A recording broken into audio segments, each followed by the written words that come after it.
We are going to see a brand new team here at Wrigley Field. Plenty of changes. It's not the 2016 Chicago Cubs you once saw. Let's break that down here at a Route Report edition of the OK Baseball Podcast.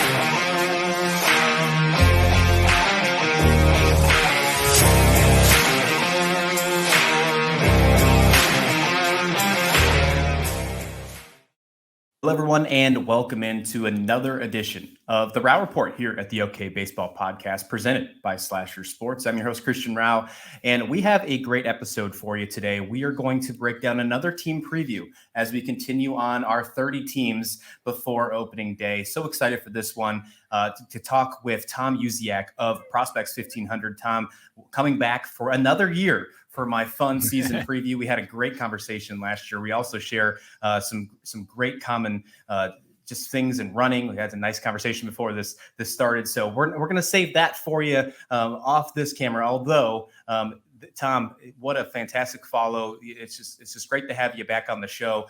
I'm glad to see you writing again for Prospects 1500. How's everything going? And welcome back. Well, thank you for having me, Christian. Everything's going well. I've had a couple of setbacks, but right now I'm working my way back through everything, and I feel really good right now. Just glad that the weather is getting better so that we can not only get out there and take good care of ourselves, but also enjoy some really good baseball.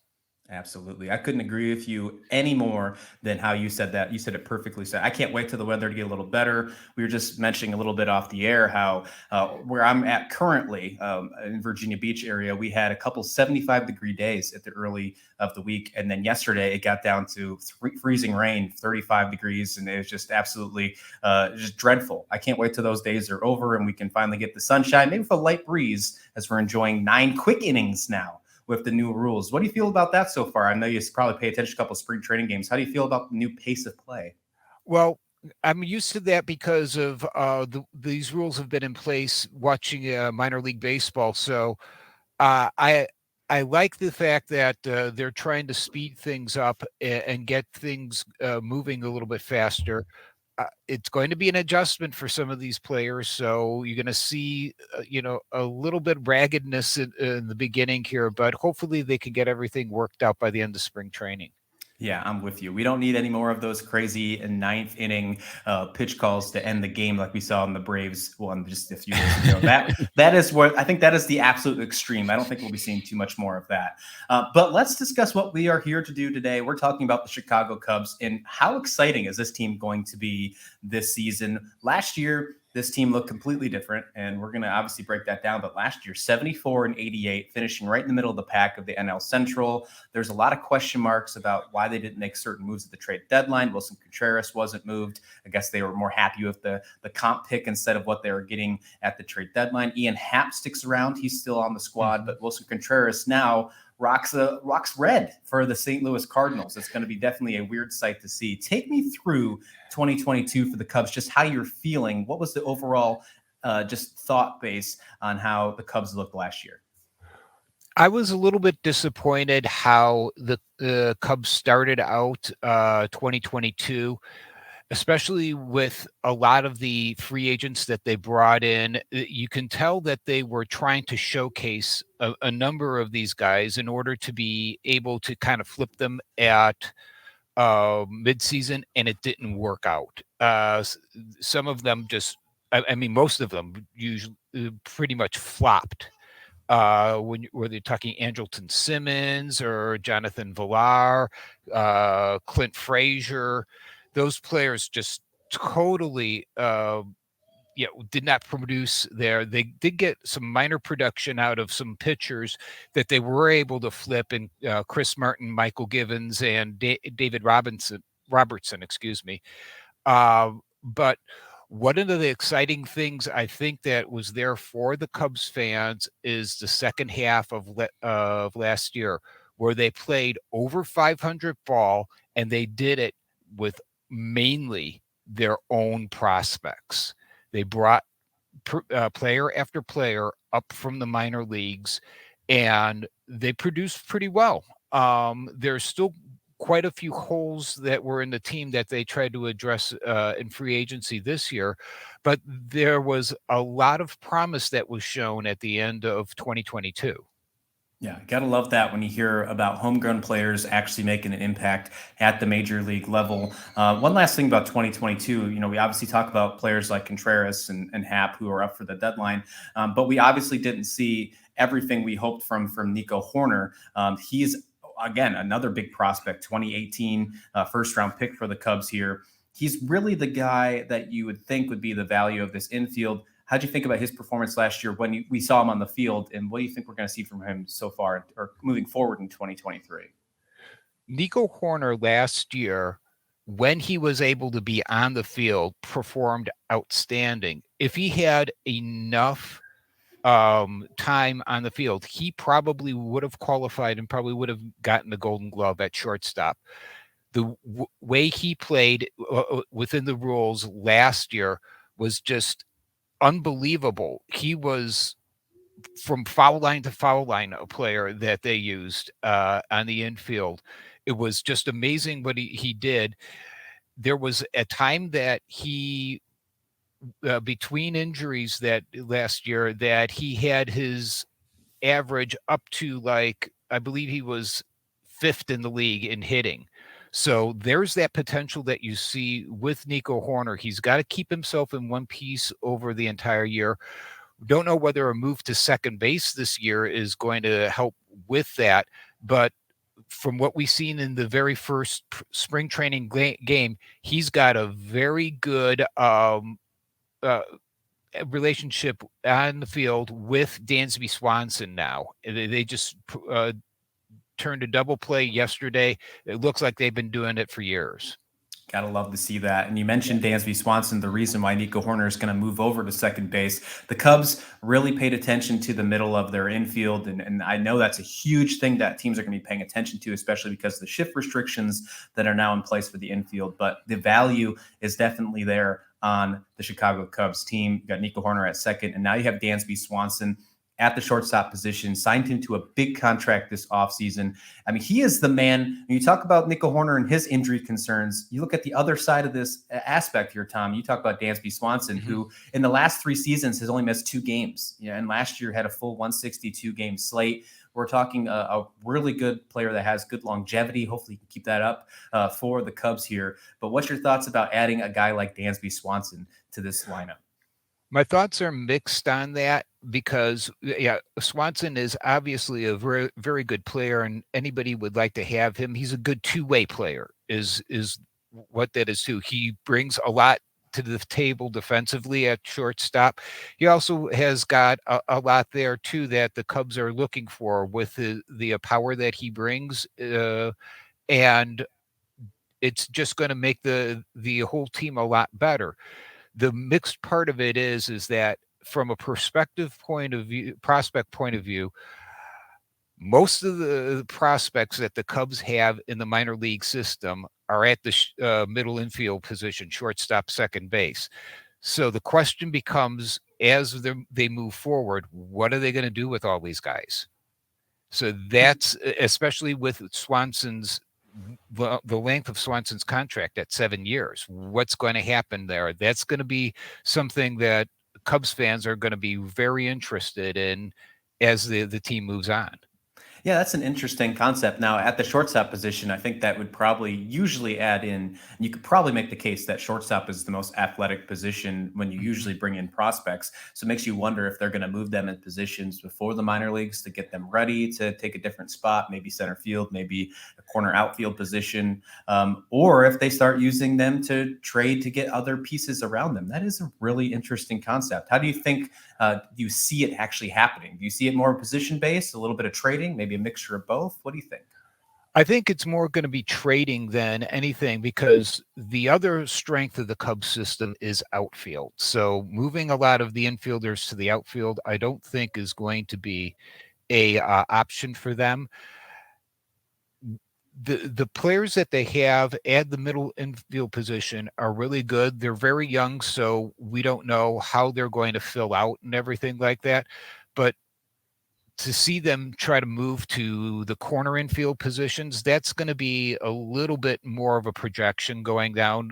Uh, uh, but what I always say, as far as when you're looking at prospects, is that you don't mind dealing them as long as you've maximized their return that they're going to get you. If they're not going to maximize a return until you get them to the major leagues, then you're going to have to start looking at what you can get for your major league players. Interesting. Because if you short sell yourself, you're going to end up in the hole. Yeah, no, you're absolutely right. And that's not something that you want to see from a team like the Cubs, who had a great run, the 2016 World Series, and then obviously had a rough go last season. They're on the up and up, in my opinion, especially with the additions to this free agency. They have to find a way to compete with teams like St. Louis and Milwaukee, and we're going to see what happens with that one. They added a lot of free agents in this one, and I'm sure we're going to get to all of them here in this conversation. But I want to really point to the rotation. And obviously, Jameson Taillon comes over in free agency, but you still have guys like Marcus Stroman, Justin Steele, who was a really interesting piece of the rotation last year, Drew Smiley as well.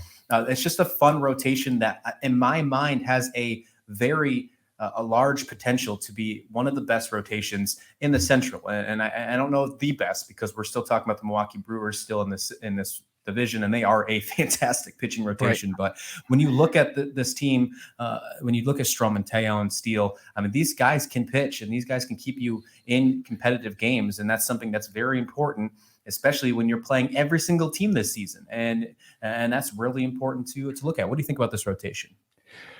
It's going to be a work in progress, I think, because you can talk about the three that are going to be definitely in the rotation, and Stroman, Taillon, and Smiley. The big issue is what they're going to do exactly with Justin Steele and Keegan Thompson. Both of them have shown really good in starting. However, when you look at the bullpen, especially with Justin Steele, they're going to need another left-handed arm there. So they may want to try to hold Steele back to be in that position. And as far as Keegan Thompson goes, they really haven't decided what the best way to utilize him is, whether it's going to be starting, whether it's going to be in middle relief. And there's even some talk of him being the closer for the team. So they're excited about the potential of both of those pitchers, but where they exactly fit as far as the staff goes, it's not something they've totally figured out yet. That's interesting. I hope they figure that out in spring training before everything gets going, what they're going to do. Maybe they decide to do a 6-man rotation, or maybe some kind of starter with Thompson in a short inning kind of style. However, I do like the idea of putting one of those guys, Steele or Thompson, in the bullpen. The Cubs did add some decent bullpen pieces. Brad Boxberger, I think, is a really nice piece as well. That's going to look really good for the Cubs. You look at the rest of these free agents that came in, and honestly, let's just go through the potential lineup of the Cubs here. We talked about Nico Horner, Dansby Swanson in the middle of the infield. Ian Happ will play left. Suzuki will play right. We're going to probably see Bellinger in center field. Bellinger was a nice addition, 1-year deal. There's not a 1-year deal I don't like. You'll hear me talk about that all the time on this show, because you just never, it's just a very low risk kind of addition, especially from a former MVP of the Los Angeles Dodgers. At the DH position, we're going to see one of my favorite players, Trey Mancini, who came over from the Orioles, from the Astros. Eric Hosmer, probably going to play first base, another 1-year deal player who had a great first half of the season last year before he moved over to Boston. Tucker Barnhart and Yan Gomes will share the center position. And I left third base off on purpose. Right now, currently, it sits with Patrick Wisdom, but I feel like it goes back to all the depth pieces that we would discuss about all these middle infielders and all these role players, if you will, of the Cubs. I feel like third base is going to be a position to really pay attention to this spring. What do you think? I think that's a very good point. The interesting part is that they do have a left-right balance at this position. The thing is that you've got 4 players, 2 righties and 2 lefties on here. You spoke of the first one, Patrick Wisdom. One of the good things about Patrick Wisdom is that he does have the athleticism to be able to play a bunch of different positions. He can substitute in the outfield. He's actually played all three outfield positions as well as third base, and he's played a little bit of first base too on top of that. But his right-handed partner over there is another versatile player, but he's the most exciting player on the Cubs roster in Christian Morel. You talk about somebody who put such an influx into the team when he was brought up. There hasn't been anybody who has had a bigger impact in not only what's going on the field, but in for the team in the clubhouse and everything than Christopher Morel has given that team. He brings such a level of excitement and togetherness there. And one of the things that they're going to continue to work on with it, he has the potential at third base to become a Gold Glove third baseman. He has definitely arm strength and the quickness that we've seen to be able to do that. It's just trying to get him to play within himself. And that's I would love. Yeah, go ahead. I was gonna say I would love to see a Gold Glove at third base, something that that the Cubs would love to see, especially after for many years having a guy like Chris Bryant there, finding a spot with the biggest question mark at third base, and if you turn it into a Gold Glove caliber player like Morel, I think would be a huge win for the Cubs and how they build this team, especially in the infield. And I think that would be a great thing for the Cubs to be able to hang their hat on as far as their development goes. When you can bring into a player like that, that's really shows people a lot of things. But on the left-hand side, the Cubs have brought in two prospects that were very big in the Los Angeles Dodgers system that could give them a little bit of versatility in the infield. At the same time, too, they bring different things there, and that's Zach McKinstry and Edwin Rios. Now, with McKinstry, is one of these people like Wisdom and Morel that can play in a bunch of different positions. He gives them very good backups at second base, at shortstop. He can play the outfield too. What he's shown when he was in the minors with the Dodgers is the ability to really barrel up the ball well, but that hasn't translated into the majors so well. So that's going to be something to be looking for in spring training. And the same can be said too for Rios. He's produced really well in the minors, but hasn't been up in the majors, been that productive. But the one thing he does bring is he brings a lot of left-handed power. He's a left-handed power hitter, which is something every team can use coming off the bench. I love hearing that we're having a 4-player position battle, if you will. It makes not all 4 will probably stay on the opening day roster, although it sounds like some of those could be some nice depth pieces like McKinstry, who could be a nice utility player coming off the bench. So maybe we'll see 3 of them make the opening day roster. However, that's a nice thing to pay attention to this spring to see what really will happen. Fangraphs has Patrick Wisdom as the starting third baseman, but if you look at their bench, all 3 you mentioned, Rios, McKinstry, and Morel, are on the bench. So maybe I'm wrong. Maybe we'll see all of them make the opening day roster. Wouldn't that be very interesting? One guy that we didn't really talk about too much, but had a sensational first year in the majors last year was Seiya Suzuki. I thought he played fantastic. He was just exciting to watch. Year 2 is up, and everybody always loves to bring up the possibility of a sophomore slump when you talk about year 2. I always hate that phrase because it's doesn't make sense in my opinion. However, some of the stuff backs it up. You see it happen a lot of time after time. But he's a little older guy for a year 2, if you will, going into his age 29 season. Suzuki, what do you think about him this year in year 2 for 2023?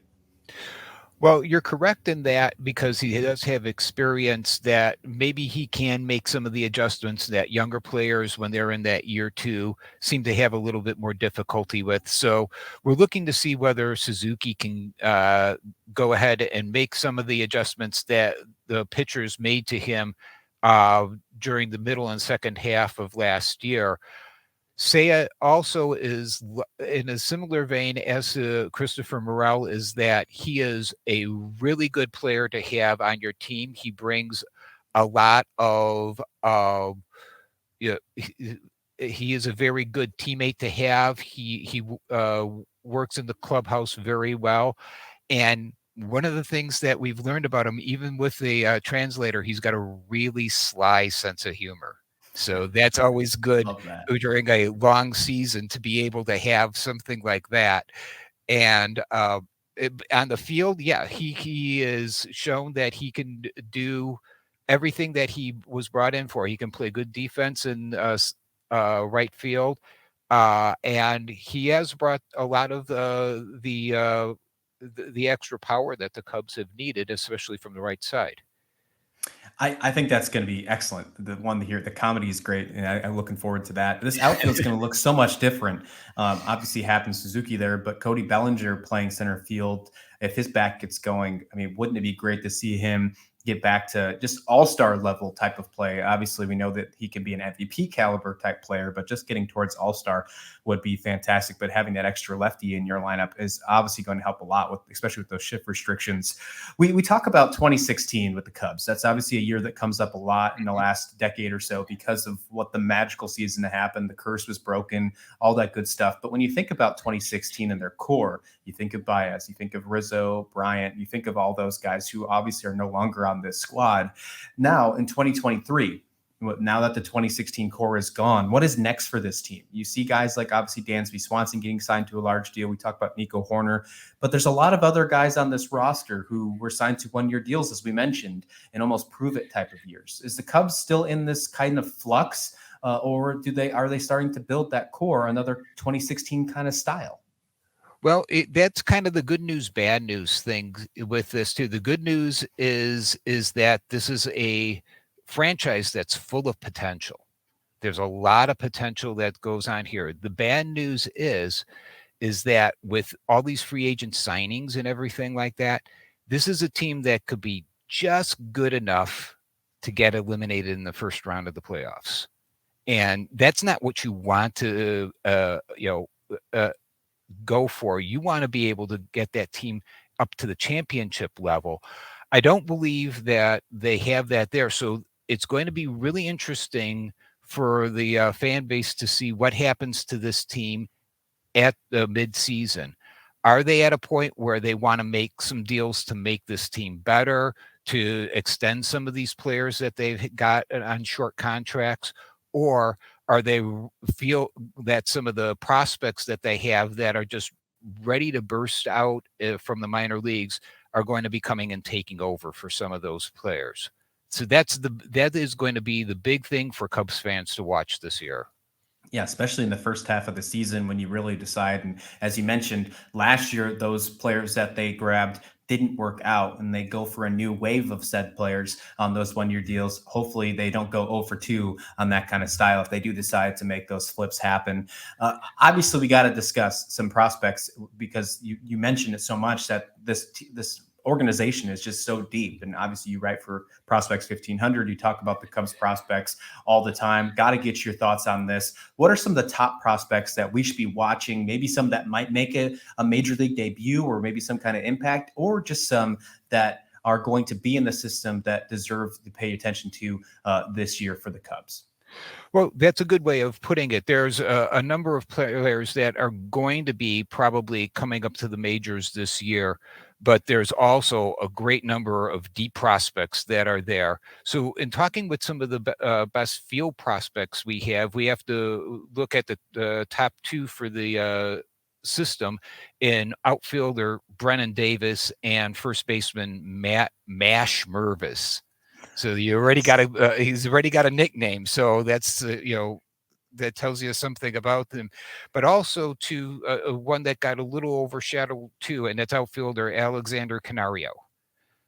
So when you're talking about Brennan Davis, the only thing that held him back from being up last year was a back issue that he went and had to have surgery on. He started yesterday's game, so we'll see how he progresses through spring training. But what you have with Brennan Davis, you've got somebody who's a complete player who may not have an outstanding quality at one specific thing, but is good at everything. He is good as far as hitting for average, for power. He can hit in the clutch. He is capable of playing all three outfield positions. He's got a good arm. He's got a good read. He's got a good athletic background. His father was Reggie Theus, a long time player in the NBA. So that's that's something that you have to look forward to as long as he can get over that injury issue. But with Matt Mervis, you've got left-handed hitter who went all the way up from single A to the Arizona Fall League, where he just destroyed pitching in what was supposed to be the showcase of the best as far as prospects go. Mervis, they're going to continue to make sure that he's going to be at a position where he's going to have a positive impact once he gets up there. They don't want him to come up there and struggle. So this mercurial rise that he had to, they're going to kind of like mitigate that a little bit this year. I don't see him breaking with the team, but he could be like the first player that they call up once things go. And Alexander Canario. Now, it's interesting to point out that Canario actually had more home runs than Mervis. Wow. Alexander Canario was second in minor league baseball in home runs. He played mainly center field. They don't know exactly whether that's going to be his position of the future, but he's somebody who can come in and bring a lot of power, a lot of run production to the Cubs. So that's why some of these outfielders that they have up at the major league level, when you're talking about Cody Bellinger on a one-year deal, Happ, who could be moved and things like that, that's something that's going to be you're going to need to keep a very good close watch of to find out what's going on with them. So those are the prospects that you would be looking for as far as position players. As far as pitchers, they have several that come to mind. But the ones that I'm looking at are right-hand pitchers, Caleb Killian, right-hand pitcher, Ben Brown, and one that they drafted and developed on their own, right-hander, bullpen arm, Jeremiah Estrada. Those are the three that could come in and really help this pitching staff. Brown has got a lot that he brings to the table. They brought him over in the trade from Philadelphia for Daniel Robertson, and he can help with a lot of what the Cubs need as far as filling that rotation out. Caleb Killian came over in the Chris Bryant deal a couple years ago and was actually by some thought to be the big part of that deal. He's actually had a couple of innings up in the majors. He needs to be able to show that he's got the type of control that you can have to be able to pitch consistently in that rotation. So those are two to look out for right there. And then as far as Estrada goes, he's come back from multiple injuries to record triple digits on his pitches. He showed a little bit last year when the Cubs were bringing in all of their prospects that he could come in and potentially vie for that closing position. So he's going to be in the mix as they work through spring training as far as that goes. I love it. Love it. Look at that. Just bringing me a whole bunch of prospects to be excited about. And I'm sure you're going to be writing all about these for Prospects 1500 so far this season, especially in the spring. There's a lot to be excited about with the Chicago Cubs team. And I really mean, I said this about the Pirates preview just the other day as well. There's a lot of fun things happening in the NL Central. There's some really fun teams to pay attention to. And I put the Cubs in that kind of conversation. Last year, Tom, we mentioned at the beginning of the show, they finished 74 and 88. That was third place in the NL Central.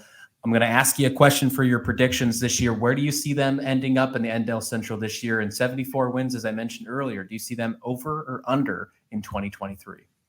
Oh, over 74 wins, definitely. I'll say that. And I think that they're going to push very close to 500, depending upon how the free agents go and which way they move with them at midseason. You're only talking about a 10-game difference between being a 500 team and a playoff team. 81 and 91 wins. So that's something that they're right on the cusp of doing. It all depends too on how well they're going to be able to battle through this schedule, this balanced schedule that they have now. So it's a lot to ask, but I think that they've got enough horses there to do this. Yeah, I'm with you. The new schedule is going to be such an interesting thing. I think it's overshadowed by the new rule changes. This new schedule is really going to be impactful, going from 19 games for every division opponent to 13, and then seeing everybody, seeing every other team, and you're going to every place every 2 years. I think that's going to be a really cool thing to see. And you're going to get the Chicago White Sox for Chicago Cubs every single year. I mean, that's a great thing to happen. You're getting that every single year now. Bring it on. I love the interleague kind of conversation now that we have the universal DH. I wasn't a big fan of the universal DH at the beginning, but now that it's just universal period, fine, get me in. I still miss double switches, though. I'll say that out loud. I still miss them. Those are fun. That was just one thing that I really miss so much. Tom Musiak, everyone, thank you so much for joining this Cubs preview here, a Row Report edition of the OK Baseball podcast. Before I let you go, please let everyone know where they can find you, what kind of work you got coming up. Obviously, we'll let it in the show description below, but go ahead. The mic is yours, my friend. You can find me at Prospects 1500. I'm the title of reporter emeritus there, so that means I can write when I want to. So that's a good thing. You can follow me on Twitter. I'm at TheTomU and Twitter, and I'm also Tom Musiak on Facebook. If you want to become another one of my friends, I'd certainly welcome to have you along. I put it out on every social media platform, whether it's that or Instagram or whatever. So you can find me anywhere. Just look for Tom Musiak. Fantastic. And if you're looking for great Cubs content, especially on the prospect side, pay attention to Tom because he always gives you fantastic thing. And if you're looking for running motivation, that's a good spot too, because he fulfills my feed with great running motivation all the time.